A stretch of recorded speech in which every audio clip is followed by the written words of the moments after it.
ఇల్లు కట్టుకోలేని వాళ్ళు, స్థలం ఉన్నా కూడా ఇల్లు కట్టుకోలేని వాళ్ళు, ఇల్లు కొనుక్కోలేని వాళ్ళు, వంశపారంపర్యంగా ఇళ్ళు వచ్చినా సరే అవి నష్టపోయిన వాళ్ళు, సొంత ఇళ్ళు ఉన్నా సరే ఆ ఇంట్లో ఉండలేక అద్దె ఇంట్లో ఉంటున్న వాళ్ళు, వీళ్ళందరూ కూడా ప్రధానంగా భవన దోషం వల్ల ఈ సమస్యలు ఎదుర్కొంటూ ఉంటారు.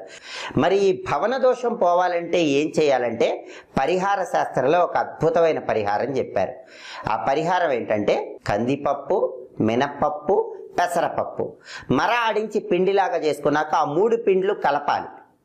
కలిపిన తర్వాత ఆ పిండ్ల మిశ్రమంలో నీళ్లు కలిపి 11 చిన్న చిన్న ఉండల్లాగా తయారు చేసుకోవాలి. ఆ 11 చిన్న చిన్న ఉండల మీద బెల్లం ముక్కలు ఉంచాలి. అలా బెల్లం ముక్కలు ఉంచిన తర్వాత ఆ 11 చిన్న చిన్న ఉండలు బుధవారం పూట గోవుకి ఆహారంగా తినిపించాలి. ఇలా చేస్తే భవన దోషం అనేది తొలగిపోతుంది.